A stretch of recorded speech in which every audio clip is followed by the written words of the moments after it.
Hello बच्चों, कैसे हो आप लोग। आशा करता हूं कि आप लोग बहुत अच्छे हो। आज हम बात कर रहे हैं किस टॉपिक पे? एसिड बेस एंड सॉल्ट्स का सेकंड लेक्चर है। देखिएगा, अगर मैं प्रोसेस ऑफ डायल्यूशन की बात करूं तो क्या मतलब है। अगर मैं बेटा सपोज दैट कोई एसिड लिया, ठीक है, एसिड के साथ अगर मैं वाटर मिक्स कर रहा हूं, ठीक, लेकिन याद रखना कभी भी एसिड में वाटर मत ऐड करना। वाटर कभी भी एसिड में नहीं ऐड करना है। क्या करना है आपको, एक यहां पे आपको वाटर लेना है, ठीक है, और वाटर के साथ आप ऐड करेंगे एसिड। और जब भी आप एसिड ऐड करेंगे तो जितना एसिड धीरे धीरे आप बारीकी से ऐड करेंगे, एक बैग एसिड मत डालना, ठीक है। और जैसे ही एसिड को ऐड करतेंगे दूसरे हाथ से आप उसको क्या करेंगे, डिजॉल्व करते चलेंगे, ताकि वहां से ज्यादा हीट रिलीज ना हो। आ गया समझ में? मेरा एक राइट फॉर्म क्या होता है बेटा, कि वाटर के अंदर एसिड को ऐड करना है, ना कि एसिड के अंदर वाटर को ऐड करना है। तो प्रोसेस ऑफ डाइल्यूशन समझ में आया? आया बेटा, ठीक है। अगला हेडिंग है इंडिकेटर्स। इंडिकेटर्स नाम सुना होगा आप लोगों ने। इंडिकेटर्स क्या होते हैं बेटा? देखना, ऐसे लोग इंडिकेटर्स वो होते हैं बेटा जो किसी भी एसिड या बेस का नेचर, या सॉल्ट का मैं नहीं बात कर रहा हूं, मैं कह रहा हूं किसी का नेचर अगर डिटेक्ट करते हो, किसी का नेचर अगर बता दे, ठीक, तो उसको हम बोलेंगे वो क्या है, इंडिकेटर्स है। किसी को देखकर ऐसे केमिकल्स कि दूसरे केमिकल के अंदर जाने पे उनका नेचर बता दें, उनको हम क्या बोलेंगे, इंडिकेटर्स बोलेंगे, ठीक है। इसमें आप थ्योरी क्या लिखेंगे, those chemical substance which help to detect या detected nature of other chemical, दूसरे केमिकल का नेचर बता दे, डिटेक्ट कर दे, ठीक, तो उनको हम क्या बोलेंगे, इंडिकेटर्स बोलते हैं। जैसे एग्जांपल में इसमें आएगा आपको लिटमस पेपर, लिटमस सॉल्यूशन डालिएगा, लिटमस सॉल्यूशन, ठीक है, किसका एग्जांपल है, इंडिकेटर्स का एग्जांपल है, ठीक है। जब भी आपको डाउट लगे कोई भी टॉपिक में, आप मुझे कमेंट करके जरूर बताइएगा, मैं आपका डाउट क्लियर करूंगा, ठीक है बेटा। इंडिकेटर्स क्या होते हैं, those chemical substance which help to detect nature of other chemical, दूसरी केमिकल का नेचर बताना ही क्या कहलाता है, इंडिकेटर्स कहलाता है। एग्जाम्पल लिटमस सॉल्यूशन हो गया। आया समझ में? अब मैं बात करूंगा इंडिकेटर्स के टाइप, ध्यान से सुनते जाइएगा।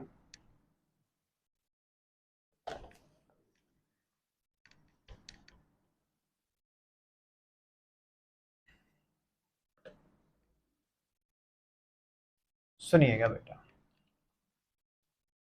सबसे पहले मैं बात करूं all factory indicators, all factory indicators का नाम सुना? ऑल फैक्ट्री का मतलब क्या होता है? ऑल का मतलब होता है बेटा, यहां पे मैं ओडर की बात करता हूं। किस चीज का बात करता हूं? ODOUR। ओडर का मतलब होता है क्या, कि उसका स्मेल क्या है। ऑर्डर का मतलब क्या होता है, स्मेल, ठीक है। अगर मैं इसकी बात करूं तो इसमें क्या होता है, मैं ऐसे आपको थ्योरी बताऊं, दोज सब्सटेंस विच ऑर्डर, क्या करेंगे, ऑर्डर चेंज इन एसिडिक और बेसिक मीडियम, क्या भाई, चेंज और एसिडिक और basic medium are called olfactory indicators, ठीक है। जैसे मान लो सपोज दैट कोई ऑल्फैक्टरी इंडिकेटर्स है। अभी मैं एग्जांपल में ले रहा हूं, सपोज दैट ओनियन, क्या है ओनियन, ठीक है, वलीना हो गया और क्ले हो गया, ये सब आते हैं ऑल्फैक्टरी इंडिकेटर्स के एग्जांपल। सपोज दैट मैंने क्या लिया बेटा, यहाँ पे ओनियन लिया, ठीक।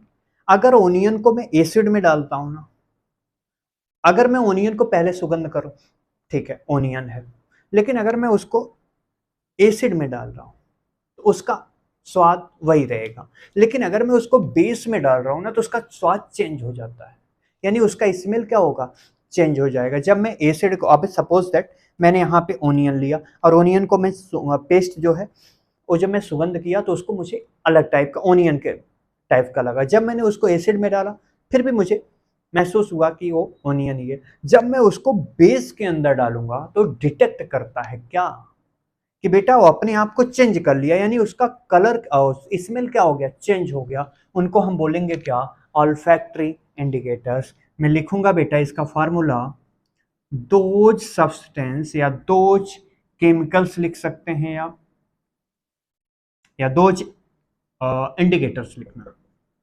इंडिकेटर्स, दोज इंडिकेटर्स विच, क्या बोलो, दोज इंडिकेटर्स हुज ऑर्डर, या तो मैं ऐसे लिखना बेटा, those substance, those substance whose order order whose order change change in, किसमें बोलूंगा बेटा, एसिडिक और बेसिक, किसमें, एसिडिक और बेसिक मीडियम, ठीक है। ऑर्डर और किसमें चेंज हो रहा है, whose substance which odour change in acidic और बेसिक मीडियम, ठीक है, उसको हम क्या बोलेंगे, दे आर कॉल्ड, क्या बोलेंगे बेटा, are called olfactory indicators, olfactory indicators, ठीक है, आया समझ में। एग्जाम्पल की अगर मैं बात करूं बेटा, एग्जाम्पल, तो एग्जाम्पल वेरी इंपॉर्टेंट है, ध्यान से सुनिएगा कौन कौन सा आता है। जैसे वनीला आ गया, ठीक है, ओनियन आ गया, तीसरा है बेटा क्लो, ठीक है, ये तीन एग्जाम्पल आएंगे किसमें, ऑल्फैक्टरी इंडिकेटर्स। क्या होते हैं, जो एसिड बेस में डालने पर ऑर्डर चेंज कर दे, यानी स्मेल चेंज कर दे, उनको हम क्या बोलेंगे, ऑल्फैक्टरी इंडिकेटर्स बोलते हैं, ठीक। अच्छा, अब बात करते हैं एक और इंडिकेटर्स की। आपने सुना होगा बेटा एक और नाम, जिसका नाम होता है यूनिवर्सल इंडिकेटर्स। दूसरा है यूनिवर्सल इंडिकेटर। यूनिवर्सल इंडिकेटर्स क्या होते हैं भाई, देखना एक बार सोचना क्या होते हैं। अच्छा, अब मैं बता रहा हूं, देखो अगर मैं बात करूं यूनिवर्सल इंडिकेटर्स, तो बेटा ये ऑर्डर को ही सिर्फ नहीं बताते, ये भी बताते हैं कि उसका कितना एसिडिक मीडियम में हो, कितना बेसिक मीडियम में।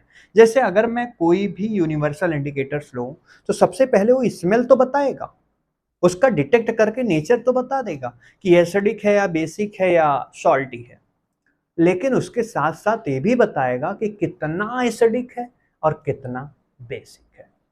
किसी चीज का अगर स्मेल के साथ साथ, ऑर्डर के साथ साथ उसका क्या बता दे कि वो कितना एसिडिक है और कितना बेसिक है, नाम क्या बोलेंगे, यूनिवर्सल इंडिकेटर्स। नाम बोलेंगे those indicators which not only detect nature of, क्या बोलेंगे बेटा, only detect nature of other chemical, but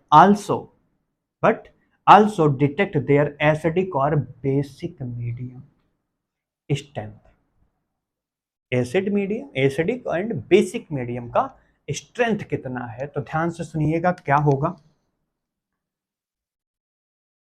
those indicators which not only those not only detected nature detector nature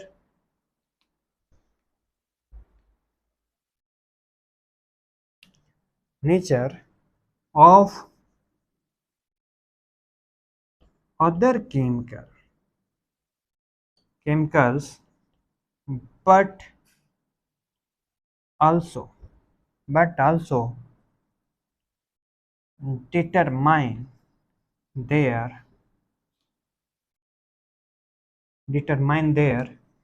acidic or basic strength।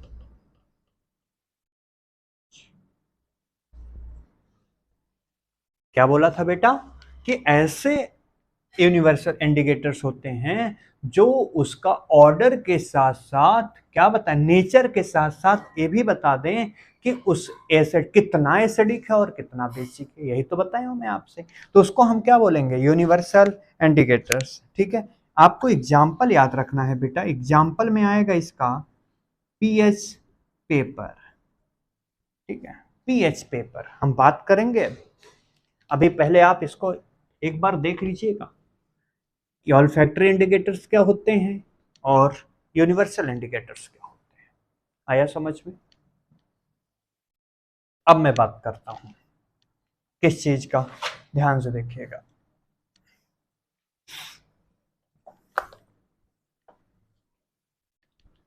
Copy pen साथ में होना चाहिए बेटा। ठीक है, आपको अच्छा लगेगा अगर आपके हाथ कॉपी और पेन दोनों होगा। ठीक है, मुझे और अच्छा लगेगा।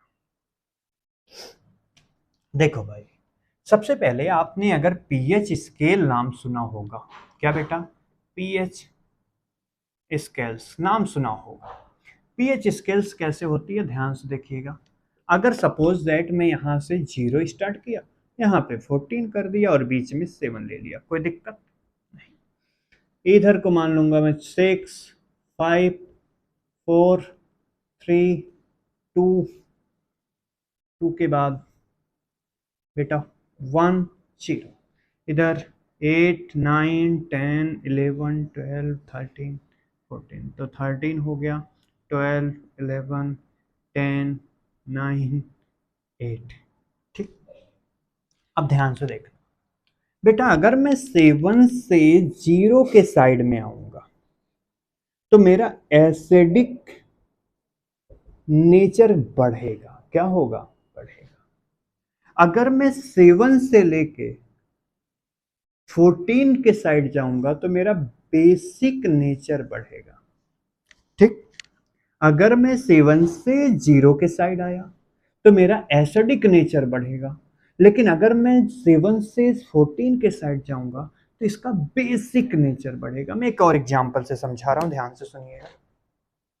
मेरा बेटा गर्दन दिख रहा है यहां से यहां तक, इसको मानिएगा 7, और जिसका 7 होता है वो न्यूट्रल होता है। क्या होता है, न्यूट्रल होता है। ठीक, अच्छा, अगर मैं इतनी बात करूं, ये मेरा 7, मेरा सर मानना 7 है। अब अगर मैं दोनों हाथ करूं, मेरा जो राइट हैंड है बेटा, अगर मैं इधर जा रहा हूं तो मेरा एसिडिटी क्या हो रही है, बढ़ रही है। लेकिन अगर मैं वही बाएं साइड जा रहा हूं, लेफ्ट साइड जा रहा हूं, तो मेरा बेसिक नेचर क्या हो रहा है, बढ़ रहा है। अगर जिधर बेसिक नेचर बढ़ेगा उधर एसिडिटी कम होगी, और जिधर एसिड बढ़ रहा उधर बेसिक नेचर कम होगा। आया समझ में? ठीक है, अब बात करते हैं इस पे। क्या, जैसे आपने सुना होगा बेटा, किसका कितना एसिडिक होता है, हम बात करते हैं कुछ नेचुरल सोर्सेस की बात करते हैं, और उसमें देखेंगे कि उसका पीएच स्केल कितना होता है। जैसे अगर मैं फर्स्ट नंबर की बात करूं बेटा, तो गैस्ट्रिक जूस की बात करते हैं। गैस्ट्रिक जूस आपके स्टमक में रहता है, गैस्ट्रिक जूस। ठीक है, जिसको हम हाइड्रोक्लोरिक एसिड के नाम से जानते हैं, HCl। ये बेटा इसका जो पीएच होता है 1.2 के अबाउट रहता है, अबाउट 1.2। यानी अगर मैं बात करूं 1.2 तो कहीं बेटा यहां पे आएगा, यहां पे आएगा, आएगा ना। इसका मतलब ये ज्यादा एसिडिक है। क्या है, ज्यादा एसिडिक है। दूसरी चीज बेटा, आपने सुना होगा लेमन जूस या ऑरेंज। ऑरेंज, अगर मैं लेमन जूस और ऑरेंज की बात करूं तो इनका जो पीएच होता है बेटा वो 2.2 के अबाउट 2.2 के पास होता है। तीसरी चीज अगर मैं बात करूं बेटा, आपने सुना होगा वाटर, यानी प्योर वाटर। प्योर वाटर का जो पीएच होता है अबाउट 7 होता है, मतलब वो न्यूट्रल होता है। क्या होता है? न्यूट्रल। लेकिन कहीं कहीं बुक में 7.4 भी दे देता है, लेकिन आप याद रखिएगा 7 है। अगला पॉइंट 4 नंबर की बात करें, अगर आपको ब्लड का पूछा जाए कि ब्लड का पीएच कितना होता, तो आप बोलिएगा 7.4, यानी हल्का बेसिक नेचर का होता है। ठीक। अच्छा, अगर मैं बात करूं अगले नंबर की बेटा, 6 नंबर की बात कर लें। ठीक है, आपने सुना होगा milk of magnesia. Milk of magnesia बेटा, इसकी बात करूं तो मिल्क ऑफ मैग्नीशिया का जो पीएच होता है वो 10 होता है, वो 10 होता है। 7 नंबर पे बात करूं बेटा, रेन वाटर। रेन वाटर का जो पीएच होता है वो 5.6 के अबाउट होता है, मतलब एसिडिक होता है। सर ऐसा क्यों? देखो बेटा, जब इसीलिए बोला जाता है कि आप पहली बारिश में मत नहाओ, क्योंकि उस रेन को हम क्या बोलते हैं? Acid rain. क्या बोलेंगे? Acid rain. क्यों? क्योंकि बेटा सल्फ्यूरिक एसिड भी होता है, नाइट्रोजन भी होता है, ये सब मिलते हैं जब आपस में ना, तो एसिडिटी और बढ़ जाती है। तो ये ऊपर गए, आसमान में गए, जब बारिश होगा ना तो बारिश के साथ साथ ये भी नीचे आते हैं, तो एसिड तो मिला है ना वाटर में, इसलिए उसका पीएच कितना होता है? 5.6 होता है। ठीक है, यहां तक आपको कोई दिक्कत? बोलो, आया समझ में? पीएच स्केल आया, किसके अंदर कितना एसिड, किसका बेस, कितना बेस होता है, क्या न्यूट्रल होता है, आपको समझ में आ गया? ठीक है, अब बात करते हैं अगले पॉइंट पे। देखना,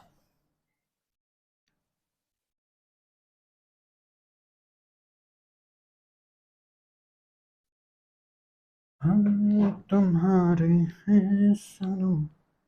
चलो भाई, अगले पॉइंट पे आते हैं। क्या आपने देखा होगा बेटा, अगला टॉपिक है टूथ डिके। टूथ डिके नाम ने सुना होगा बेटा?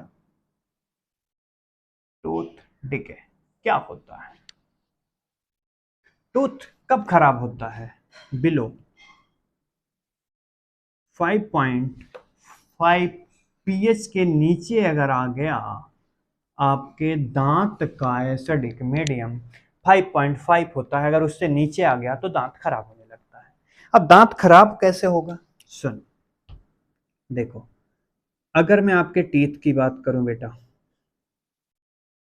सपोज दैट आपका टीथ है, इतना पार्ट दिखता है और ये इंटरनल होता है। ठीक। टीथ के सबसे ऊपरी वाली लेयर जो होती है, ये सबसे ऊपरी वाली लेयर बेटा, इसको बोलते हैं टूथ इनेमल। क्या बोल रहे हैं? टूथ इनेमल बोलते हैं। ठीक। अब बेटा अगर मैं बात करूं टूथ इनेमल की, तो टूथ इनेमल सबसे हार्डेस्ट पार्ट होता है। क्या होता है? हार्डेस्ट सब्सटेंस होता है। और जो हार्डेस्ट सब्सटेंस है बेटा, ये बना किससे होता है, यानी इनेमल बना किससे होता है? ये बना होता है कैल्शियम फॉस्फेट की। किससे बना होता है? कैल्शियम फॉस्फेट का बना होता है। और कैल्शियम फॉस्फेट सबसे मजबूत लेयर होती है। अगर एक बार दांत खराब हुआ, इसका मतलब कैल्शियम फॉस्फेट की लेयर खराब हो चुकी है। आपके जो दांत हैं वो चमकते क्यों हैं? क्योंकि कैल्शियम फॉस्फेट प्रेजेंट होता है, और कैल्शियम फॉस्फेट सबसे ऊपरी वाली लेयर होती है। ठीक है, ये जो दांत है, ये दांत के ऊपरी वाली जो लेयर्स दिख रही हैं, क्या है? कैल्शियम फॉस्फेट का बना है बेटा। इसी वजह से आपका दांत चमकता है, और चमका के रखना। ठीक है, लेकिन क्या होता है बेटा, क्या हुआ कि आपके टूथ पे आ गए बैक्टीरिया। क्या आ गए? बैक्टीरिया। और ये बैक्टीरिया क्या करते हैं, जब आप रात को खाना खाते हैं, कभी सोचा है कि रात को खाना खाते हैं, कभी सोचा आपने कि पूरा दिन हम खाना खाते रहते हैं, दांत खराब नहीं होता, लेकिन रात में ही दांत यानी माउथ से बास क्यों आती है, सुबह से दोपहर तक नहीं आती है, सुबह से शाम तक नहीं आती है, रात में ही क्यों आती है, क्या रीजन है? इसका मतलब है कि बेटा आप जब खाना खा के सोते हैं तो आपके दांत में छोटे छोटे पार्ट्स किसके बच जाते हैं, फूड के। तो फूड के जो पार्ट हैं बेटा, उसको खाने के लिए आता है बैक्टीरिया। अब बैक्टीरिया आपको आपको भी पता है बेटा, आप अगर कोई चीज खाते हैं तो जाते हैं वॉशरूम, ठीक है, फ्रेश होने तो जाते हैं ना, दिन में एक बार तो जाते होंगे। अच्छा, बैक्टीरिया कहाँ जाए भाई, आ तो गया है आपके पास, अब आया, आपके दांत में खाएगा, आपके दांत के अंदर जो फूड है वो फूड खाएगा। अब फूड खाने के बाद ये प्रोडक्ट भी वही निकालेगा, यानी वेस्ट प्रोडक्ट भी वही निकालेगा। अब इसका जो वेस्ट प्रोडक्ट होता है वो एसिडिक होता है। कैसा होता है ये भाई, अपना वेस्ट प्रोडक्ट यहीं खा के वहीं निकाल भी रहा है, तो वो एसिडिक करेगा, और एसिड ज्यादा बढ़ेगा, 5.5 से ज्यादा होगा, यानी कम होना चालू हो जाएगा।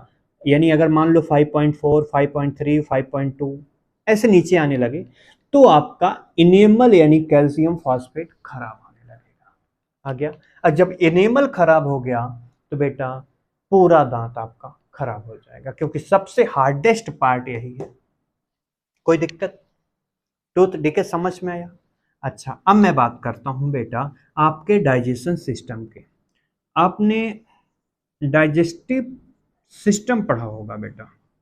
आपके डाइजेस्टिव सिस्टम में एक एसिड प्रेजेंट होता है आपके स्टमक में। कहाँ पे? स्टमक में बेटा, स्टमक में प्रेजेंट होता है क्या, HCl। और HCl मान लो बढ़ गया, अब कैसे बढ़ा, इसका भी तो रीजन होना चाहिए। देखो, बढ़ेगा ऐसे, जैसे मान लो तुम खाना खाते हो, नॉर्मल खाना खाते हो पर डे, कोई दिक्कत नहीं होती, लेकिन तुम्हें आज पार्टी मिल गई और पार्टी में तुम गए, मान लो तुम पार्टी में 100 रुपया दिए, नहीं मेरी तरफ से आपको 100 रुपया दिया गया, ठीक है बेटा, लेकिन तुम्हारे दिमाग में क्या चलेगा कि 100 रुपया दिया हूं तो 100 रुपये का बदला तो लूंगा। अब तुम खाने को सोचे, क्या क्या, खट्टा मीठा तीखा सब कुछ यहाँ पे, पानी पूरी बन रहा है वो भी खा रहे हो तुम, ठीक है, मीठा रखा है वो भी खा रहे हो, तीखा है, चाउमीन है, बर्गर है, जो भी मिल रहा है तुम खाते जा रहे हो, और तुम भर लिए यहाँ तक, एकदम स्टमक से ऊपर आना स्टार्ट। यानी जब तुम अपने खाने को हद से ज्यादा खा लेते हो तो तुम्हारा स्टमक बेटा उतना HCl निकाल देता है, कितना ज्यादा HCl। खट्टा मीठा सब कुछ खाए हो, अगर तुम्हारे स्टमक में क्या हो जाए, फूड ज्यादा, तो स्टमक में एसिड ज्यादा। अब हमारे लीवर को ही नहीं पता है कि हमें कितना क्या देना है, बाइल जूस। वो स्टोर कहाँ होता है बेटा, पढ़ा होगा, गॉल ब्लैडर। अब गॉल ब्लैडर में उतना बेस होता नहीं, तो क्या बेस क्या है, बाइल जूस है ना, ठीक है। अब बेस अगर आएगा, एसिड मिलेगा तो न्यूट्रल होगा, लेकिन एसिड ज्यादा है बेस कम है तो एसिडिक सॉल्ट बनेगा ना, एसिडिक सॉल्ट, मैं अभी आपको समझाऊंगा, ठीक। तो क्या होगा, आपकी बॉडी में एसिड की मात्रा क्या होगी, बढ़ेगी, तुम्हें गैस की प्रॉब्लम बढ़ी रहेगी, ठीक है। अब क्या करोगे तुम, देख बेटा, जब भी ऐसा कुछ सिस्टम बने तो तुम थोड़ा सा माइल्ड बेस ले लेना। क्या लेना, माइल्ड बेस। माइल्ड बेस क्या होता है बेटा, माइल्ड बेस की अगर मैं बात करूं तो तुम्हें मिल्क ऑफ मैग्नीशिया लेना है, मिल्क ऑफ मैग्नीशिया। अगर मैं mild base milk of magnesia की बात करूं बेटा, तो इसको हम एंट एसिड के नाम से भी जानते हैं, एंट एसिड, नाम सुना होगा, ठीक है। तो एंट एसिड कब बोलते हैं, जब एसिड की ग्रेविटी क्या करते हैं, कम करेगा, कौन, बेस करेगा, और बेस माइल्ड बेस होता है जो मिल्क ऑफ मैग्नीशिया। आपने इनो का नाम सुना होगा, इनो में बेटा एंटा एसिड प्रेजेंट होता है। आ गया समझ में? जब भी ज्यादा आप खाना खा लें, ठीक है, तो क्या करें, इनो पी लें। इनो पीने से आपकी माइल्ड में क्या होगा, एसिडिटी कम हो जाएगी। यहां तक कोई समझ में आया या नहीं आया बेटा, बोलो। अगर यहां तक आया है तो बताओ, आगे मैं बढ़ूं? ठीक है, सुनो आगे देखो। अगर मैं बात करूं बेटा, तुम्हें मैं कल न्यूट्रलाइजेशन रिएक्शन थोड़ा बहुत पढ़ाया था, आज थोड़ा सा और पार्ट आगे बढ़ाते हैं। देख छापते चलो। जैसे मैं बेटा न्यूट्रलाइजेशन रिएक्शन की बात कर रहा हूं, क्या न्यूट्रलाइजेशन रिएक्शन, न्यूट्रलाइजेशन रिएक्शन की बात करो, ध्यान से सुनो बेटा। न्यूट्रलाइजेशन रिएक्शन हमने एसिड पढ़ा, सॉल्ट पढ़ा, एसिड पढ़ा, बेस पढ़ा, और अब बात करते हैं सॉल्ट की। और सॉल्ट हमें पता चलता है न्यूट्रलाइजेशन रिएक्शन। अभी तक मैं तुमको पढ़ाया कि सारे सॉल्ट बेटा न्यूट्रल होते हैं, लेकिन अब मैं तुम्हें बोलूंगा सारे सॉल्ट न्यूट्रल नहीं होते हैं, और सारे सॉल्ट खाने योग्य भी नहीं होते। यानी हर सॉल्ट को आप खा नहीं सकते, और हर सॉल्ट न्यूट्रल नहीं होता। मैं बात करता हूं, जैसे सपोज दैट बेटा मैंने कोई एसिड लिया और एसिड के साथ बेस मिला दिया, और जब एसिड बेस मिला तो बेटा सॉल्ट प्लस वाटर बना। क्या बना? Salt plus water. लेकिन सोचो, अगर मैं बेटा यही एसिड स्ट्रॉन्ग एसिड ले लूं, और स्ट्रॉन्ग एसिड के साथ मैं बेटा स्ट्रॉन्ग बेस ले लूं, तो मेरा जो सॉल्ट बनेगा वो न्यूट्रल हो जाएगा। कैसा होगा? न्यूट्रल सॉल्ट बनेगा, और प्लस वाटर रिलीज होगा। जैसे सपोज दैट किसी एसिडिक को मैं +5 ले रहा हूं, और स्ट्रॉन्ग भी मैं -5 लिया, तो बेटा दोनों कैंसिल होके 0 हो गए ना। आया समझ में? ठीक। दूसरा चीज, अगर मैं आपको यही एग्जांपल बताऊं, इसका एग्जांपल HCl है बेटा। HCl के साथ में NaOH ले लिया, और ये क्या बना देगा? NaCl प्लस H2O, और जो नमक है ये न्यूट्रल हुआ, तो इसको हम खा सकते हैं। ठीक है, कोई दिक्कत नहीं। देखना +5 यहां था, -5 यहां है, 0 आ गया इसका। ठीक, कोई दिक्कत नहीं। ये पहला स्टेप। दूसरे स्टेप की मैं बात करूंगा। क्या बेटा, अगर सपोज दैट मैं यहाँ पे स्ट्रॉन्ग एसिड के साथ साथ मैं वीक बेस ले लूं, क्या ले लूं? Weak base. तो बेटा सपोज दैट क्या बना यहाँ पे? स्ट्रॉन्ग या एसिडिक सॉल्ट बनेगा। क्या बनेगा? एसिडिक सॉल्ट बना, और इसके साथ साथ वाटर बना। अब कैसे? अगर इसको मैं +5 लिया, तो इसको मान लो -3 लिया ना, कम लिया ना बेटा, तो क्या होगा? यहाँ पे +2 होगा ना, तो मतलब एसिडिक सॉल्ट बना। कैसा बना? Acidic salt. कोई एग्जांपल ले लो, जैसे H2SO4 बेटा सल्फ्यूरिक एसिड है, अगर मैं इसके साथ मिल्क ऑफ मैग्नीशियम MgOH का होल ट्वाइस लिया, MgOH का होल ट्वाइस, ठीक है, मैग्नीशियम हाइड्रोक्साइड लिया, तो बेटा ये क्या बना? MgSO4 plus H2O। अब तुम ध्यान से बताना, ये स्ट्रॉन्ग एसिड है, वीक बेस है। ठीक है, स्ट्रॉन्ग एसिड है, तो बेटा इसको अगर मैं +5 ले रहा हूँ, वीक है तो -3 लिया, तो 5 से 3 गया तो -2 आया या नहीं आया? +2 आया या नहीं आया? तो स्ट्रॉन्ग एसिडिक सॉल्ट बना। कैसा बना भाई? एसिडिक सॉल्ट बना। ये हम नहीं खा सकते। आ गया समझ में? आया बेटा यहां तक? आगे बात करें? ठीक, आगे बात सुनते हैं। सपोज दैट मैं ले लिया बेटा वीक एसिड, और वीक एसिड के साथ में स्ट्रॉन्ग बेस ले लिया, और जैसे ही लिया तो ये बना मेरा बेसिक सॉल्ट प्लस वाटर। देखना जो ज्यादा स्ट्रॉन्ग होगा अपनी क्रिएटिविटी दिखाएगा। ठीक, तो बेटा वीक एसिड में जैसे सपोज दैट मैं कार्बोनिक एसिड H2CO3 प्लस में स्ट्रॉन्ग एसिड KOH ले, क्या बनाएगा? K2CO3 plus H2O। ठीक बेटा, ये क्या था? वीक +3 ले लें, इसको हम -5, तो हुआ क्या? -2, यानी क्या हुआ? बेसिक सॉल्ट बना। आ गया समझ में? ये आपको इतना क्लियर है? बोलो, यहां तक क्लियर है?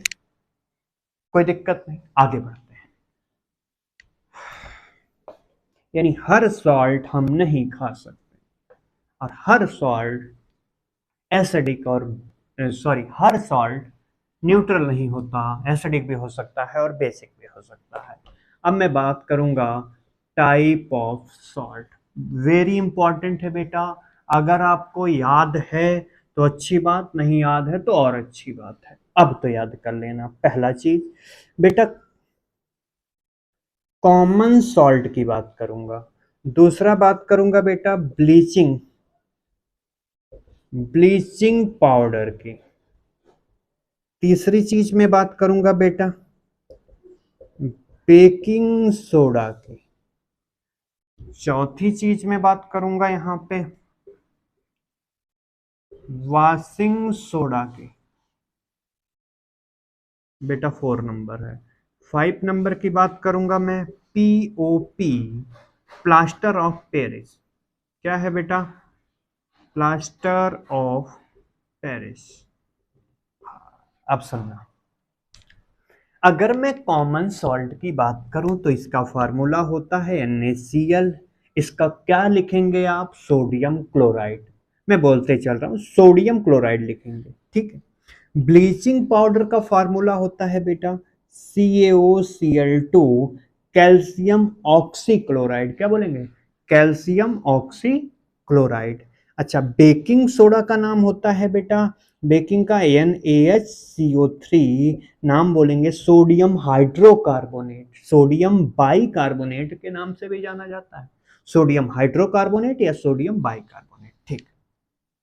अगर मैं वॉशिंग सोडा की बात करूं बेटा, वॉशिंग सोडा का फार्मूला होता है Na2CO3 इंटू 10H2O। क्या है? Na2CO3 into 10H2O। अब अगर मैं Na2CO3 की बात करूं तो सोडियम कार्बोनेट 10 है तो डेका हाइड्रेट। क्या? Sodium carbonate decahydrate, sodium carbonate decahydrate. आ गया? अच्छा बेटा, प्लास्टर ऑफ पेरिस की बात करो। प्लास्टर ऑफ पेरिस का मतलब होता है बेटा CaSO4 calcium sulphate into half H2O। बेटा 1/2 है। कितना है? 1/2 है। तो मैं बोलूंगा कैल्शियम सल्फेट हेमी हाइड्रेट। क्या बोलेंगे? कैल्शियम सल्फेट हेमी हाइड्रेट, ठीक। आया समझ में? कैल्शियम सल्फेट हेमी हाइड्रेट, इसका नाम है क्या है बेटा? Sodium carbonate decahydrate, sodium hydrocarbonate या सोडियम बाइकार्बोनेट, कैल्शियम ऑक्सीक्लोराइड, इसका नाम है सोडियम क्लोराइड, ठीक है। यहां तक अभी बात करते हैं, इसके बाद मिलते हैं अगले लेक्चर में। Thank you.